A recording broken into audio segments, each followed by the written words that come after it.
Ке зборуваме за менструалната сиромаштија, бидејќи во 2026 година во Македонија многу девојки и жени пропуштиле училиште, односно работа поради менструален циклус и несоодветни услови. Ова е всушности еден од наодите во неодамнешното истражување на Сдруженијето новинари за човекови права, со чија програмска директорка Наташа Доковска ќе зборуваме во продолжение.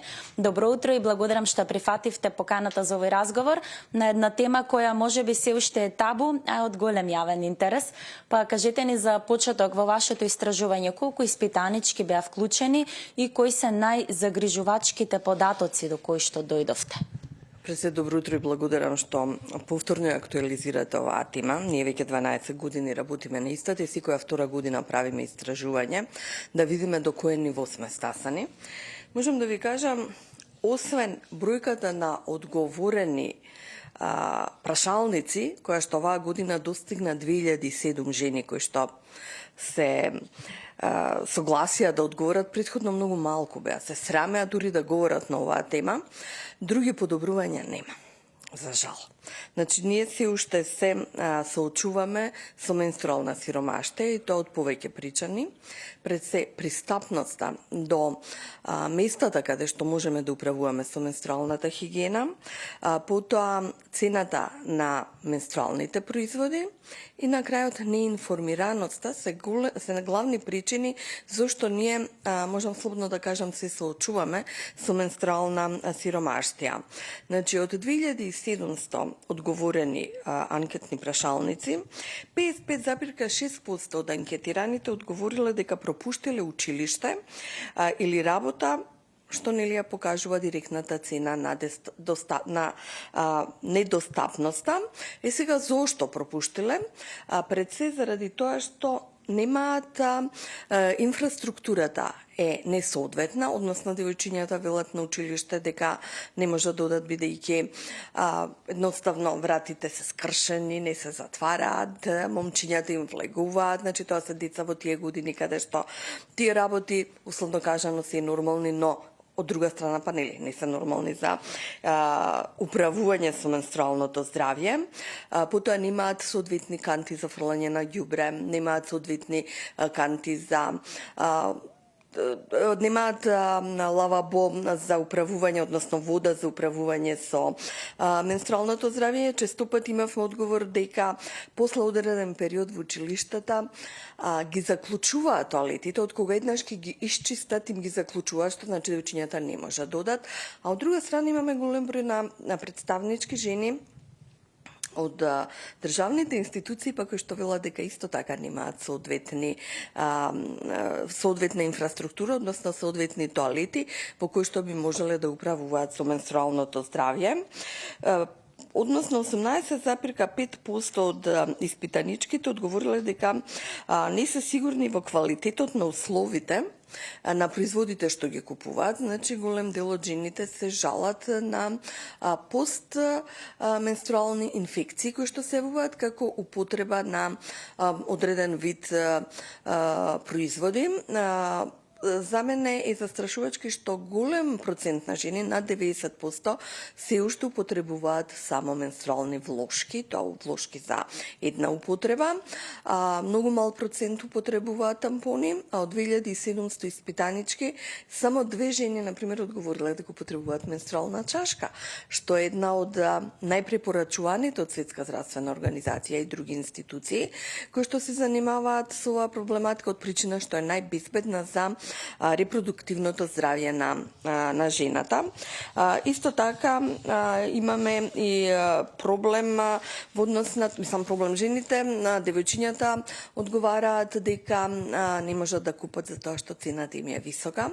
Ако се сеќавате, пред 4-5 години ние со група други граѓански организации успеавме да го намалиме ДДВ-то од 18 на 5%, но за жал тоа не покажа позитивни резултати, затоа што веднаш цената на влошките порасна и повторно се соочуваат со тој проблем да голем дел од жените, девојчињата не можат да купат, а она за кое што според нашата анализа го имаме е дека жените во Македонија можат најмногу до 150 денари месечно да даваат за купување на менструални производи, што апсолутно во моментот е неможно. Паралелно кога ги презентиравте овие податоци во јавноста, имавте и иницијатива за така наречени менструални комплети за прва помош. За што поточно станува збор?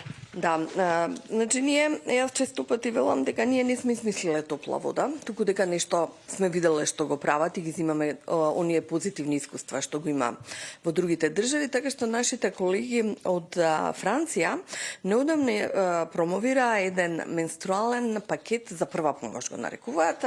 Тоа е ова рамче, кое што ние бараме сега преку општините, секое основно училиште да има најмалку 5 до 10 и во случај да некој девојче се соочи за време на часовите, прв пат да влезе во тој нов животен циклус или едноставно нема изненада се случи да влезе во период, да можат да и го дадат за да не се срами. Бидејќи најголемиот проблем кај девојчињата доаѓа од срамот. Кај нас се уште кога ќе кажат леле, нели условно са, добив, вели леле сега готово ќе ме гледаат сите, па јас не сакам плачат, сакам да си одам и така натака. Доколку ги има овие китови, односно овие пакети, мислам дека многу полесно ќе им биде на девојчињата, ќе бидат свесни за тоа и ќе можат, ќе знаат каде да побараат и нормално во првите моменти да се средат. Јас само како искуство можам да кажам дека ние соработувавме со едно училиште во Тетово пред повеќе години, каде што со помош на британската амбасада дониравме за цела година пакети за девојчињата. Верувајте дека наставниците велат подобар пример немало затоа што немало срам. Момчињата знале дури им викале оди по период наставничката ќе ти даде влошки. Значи, ако се работи, може да се менува. Исто така, овој пакет ние ќе го нудиме и во слободна продажба, затоа што сметаме дека е едукативен и дека буквално секој девојче треба да знае што се треба да се одржи.